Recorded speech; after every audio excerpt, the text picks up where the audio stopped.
nos amis qui viennent d'autres groupes de la France Insoumise, de Soissons, mais vont bientôt arriver, nos amis du Parti communiste, et tous ceux dont je ne connais pas les affiliations, je leur souhaite la bienvenue. Donc Isabelle et moi, nous sommes les coordinateurs et coordinatrices du groupe d'action de la France Insoumise de Château-Thierry. Donc à cette occasion, nous sommes dans la période des vœux, et donc moi, au nom d'Isabelle et du groupe, nous vous souhaitons les meilleurs vœux de résistance pour l'année qui vient. Ce soir, nous avons le plaisir et la joie de recevoir Hugo Bernalicis, qui est notre député, c'est le seul que nous reconnaissons ici, de la France Insoumise du Nord, car nous avons voulu qu'il vienne pour profiter de sa vision de l'intérieur de la vie parlementaire. Je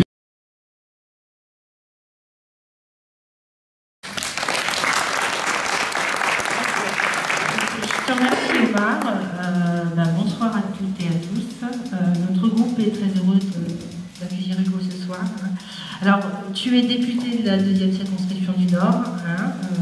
Tu as été élu en 2017 avec quand même un score plus qu'honorable, quand même, parce que tu as fait 64,15% des voix.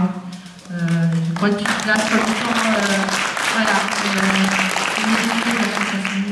à avoir ce corps. Non, c'est ça? Tu as battu Jean-Luc. Voilà. Alors, bravo. Alors, tu as 28 ans, tu es originaire d'Arras, où tu as grandi au sein d'une famille, je vais dire pour résumer, militante. Tu as été attaché de l'administration du ministère de l'Intérieur. Alors, c'est vraiment en regardant un petit peu tes éléments de biographie, j'ai trouvé que tu avais un parcours de militant, mais vraiment exceptionnel.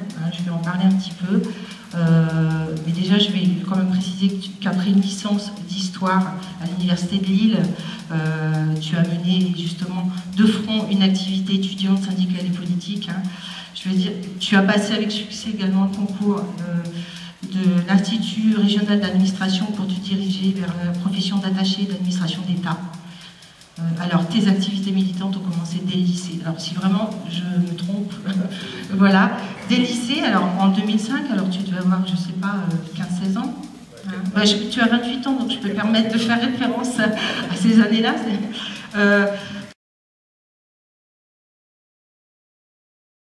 Alors, l'activité parlementaire, j'y reviens, je dis, bon, leurs amendements, ils passent pas, mais ils sont pas obligés d'en faire 1300 quand même. 6 mois, ils ont fait 1300 amendements, puis en plus ils les défendent, ils prennent la parole à chaque fois pour les... Bon, ils pourraient peut-être un peu lever le pied, quoi. En plus, ils passent pas, ils travaillent pour rien. Et non, on travaille pas pour rien pour une autre raison.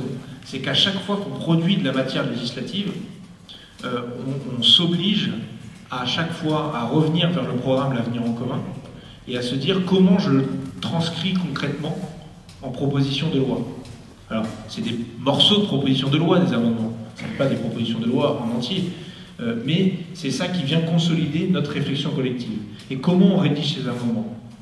Alors, c'est pas 3 députés dans un bureau qui disent « Ah bah tiens, ouais, j'ai une idée merveilleuse si on faisait cet amendement-là ». Premier niveau pour rédiger les amendements, on prend le programme et on prend les livrets thématiques. Pourquoi? Parce qu'on n'a pas bossé pour rien.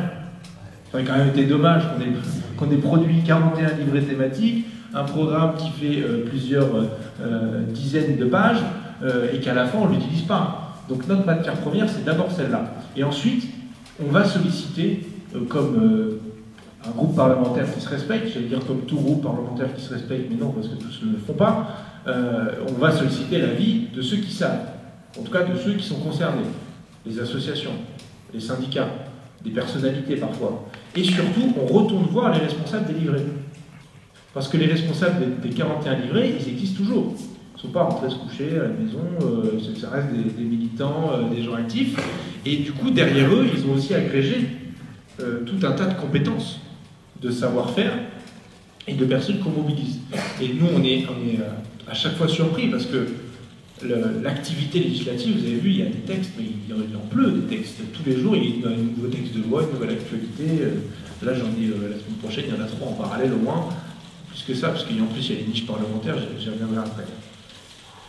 Et on arrive à mobiliser des copains et des copines sur un délai extrêmement court pour nous faire remonter des problématiques extrêmement précises qui vont ensuite se traduire en amendements. Et je trouve ça stupéfiant de la vitalité de notre mouvement et aussi de la vitalité, finalement, de notre vie collective, notre vie militante au sens très large.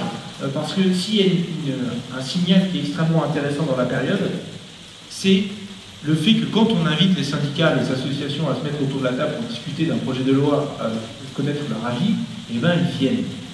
Et croyez-moi, c'est pas un truc qui va de soi. J'organise des réunions à l'Assemblée nationale qui demandent à avoir l'avis d'Alliance Police, par exemple, qui ne sont pas pourtant un syndicat qui partage notre ligne politique, en tout cas pas a priori.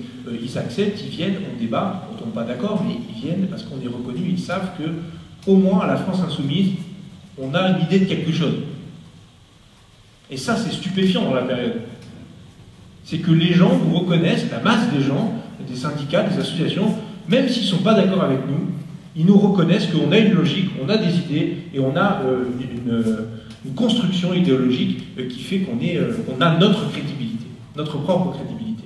Et ça, en plus, ça vient s'ajouter du fait qu'on a fait un bon score à l'élection présidentielle, quand même, on peut se le dire, et qu'on a un groupe parlementaire et qui fait la démonstration chaque semaine de sa capacité d'action et de conviction. Si on ne peut pas aller sur le terrain voir ce qui s'y passe concrètement, à la fin, ce qui se passe, c'est qu'on raconte des conneries.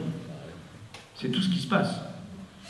Et c'est pour ça que la présidente de la commission des lois, avec laquelle je n'ai pas beaucoup de points d'accord, vu qu'elle est à La République En Marche, j'en ai quand même un, c'est qu'elle a incité tous les commissaires aux lois, tous les députés qui sont membres de la commission des lois, d'aller visiter des prisons. Et j'ai vu radicalement le changement. C'est-à-dire qu'on a parlé des prisons au début de la mandature, je ne sais plus à propos de quel texte, enfin, il y avait la ministre qui était venue, on faisait l'audition, et on parle des prisons, alors on connaissait un peu le sujet, on balance nos propositions qui sont dans les livrets thématiques et dans l'avenir en commun, et puis moi je vois qu'on paraît encore une fois comme des uluberlus. Oh non, mais vous parlez de la prison, surpopulation carcérale, oui, enfin bon, ça va 5 minutes, ils sont en prison, quoi, hein, ils ont été condamnés. Hein, c'est pas pour être au Club Med, hein, vous avez déjà entendu celle-là, hein, le Club Med, le fameux Club Med de la prison. Alors j'en ai évité quelques-unes, pour l'instant je n'ai pas vu de Club Med, hein, je vous assure, c'était pas trop l'ambiance.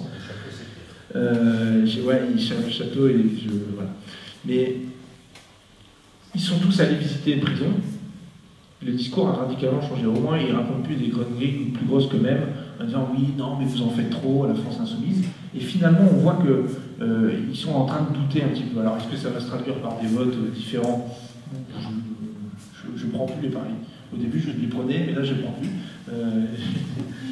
Mais en tout cas, au moins, ça a cet effet-là. Il y a même un député, un des recyclés d'En Marche, hein, celui qui n'était pas En Marche avant, qui s'est fait réélire En Marche, c'était un ancien PS, qui me dit non mais Hugo, t'es allé visiter une prison toi aussi? Je dis oui, oui.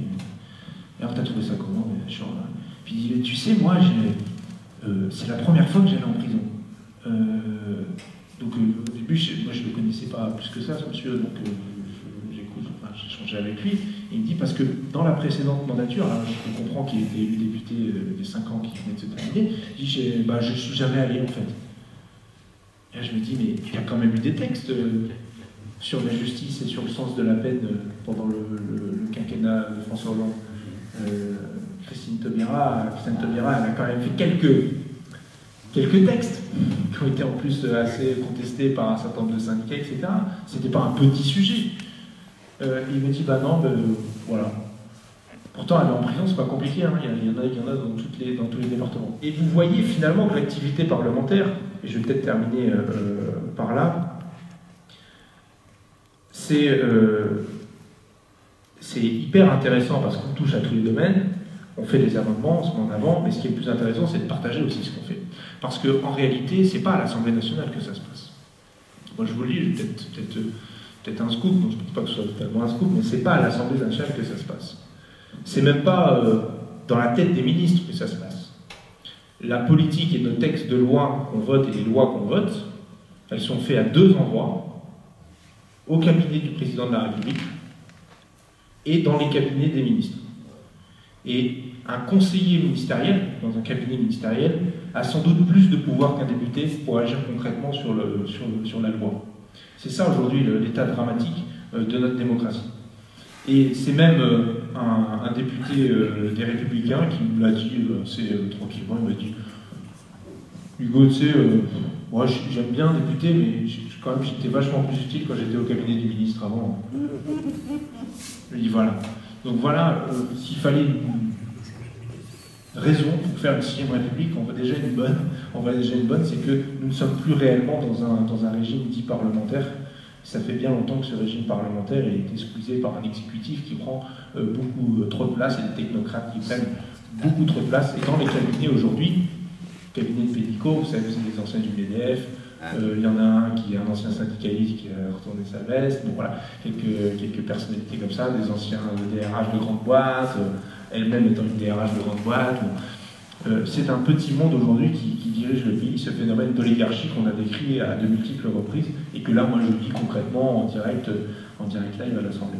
Et puis évidemment, le dernier mot, c'est pour vous dire que chacun des 17 députés, même si on a tous beaucoup de qualités, vous le savez, on ne peut être aussi efficace que ça que parce qu'on forme vraiment un groupe. C'est pas juste 1 plus 1 plus 1 égale 17, on forme vraiment un groupe. Dans notre fonctionnement de groupe, on est même, alors pas forcément sur tous les sujets, parce que c'est un peu plus compliqué, mais on est sur le principe interchangeable. On est spécialiste de certains sujets, mais on n'est pas spécialisé. Moi, la dernière fois, je suis intervenu sur le texte sur les hydrocarbures. Je ne suis pas spécialiste des hydrocarbures, hein, mais je suis quand même intervenu sur le sujet des hydrocarbures. Je suis intervenu sur le sujet de la réforme des universités. Moi, je connaissais un peu plus. Je suis intervenu sur les questions de défense aussi pour le projet de loi de finances. Bon. Je suis intervenu sur un certain nombre de questions. Et mes autres collègues sont aussi intervenus sur des domaines de compétences qui ne sont pas les leurs au départ. Et vous avez peut-être vu que dans nos questions orales, quand on fait les questions orales les mardis et mercredis au gouvernement, moi je ne pose pas des questions sur la sécurité. D'ailleurs, j'ai posé une question sur la CTU et une question sur Engie, sur les délocalisations des plateformes des conseillers clientèle d'Engie offshore, qui vont mettre ça à l'étranger, à l'extérieur de l'Europe et sur le continent africain en l'occurrence. Donc vraiment, on s'intéresse à tous les sujets et on le fait collectivement. Et on se fait confiance réciproquement. C'est-à-dire que vous n'avez pas...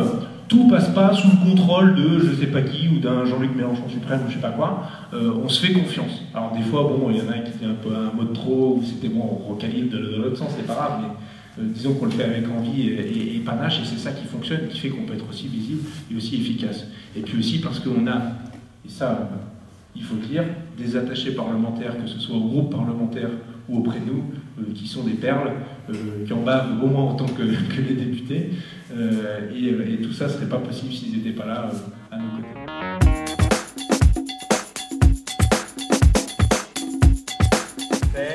J'ai plus l'âge d'être naïf à ce point, mais quand je t'ai vu, je peux me permettre, quand je t'ai vu de concert avec Ruffin, interpeller un député de Schnorr, le maire de Tourcoing, je me suis dit, et je comprends mieux là maintenant, suite à ton explication, je me suis dit, waouh, est-ce que ça vaut vraiment le coup parce que il ne mérite pas autant de considération, vous le poussiez dans ses retranchements. Et d'ailleurs, il n'a pas répondu à la question que vous posiez.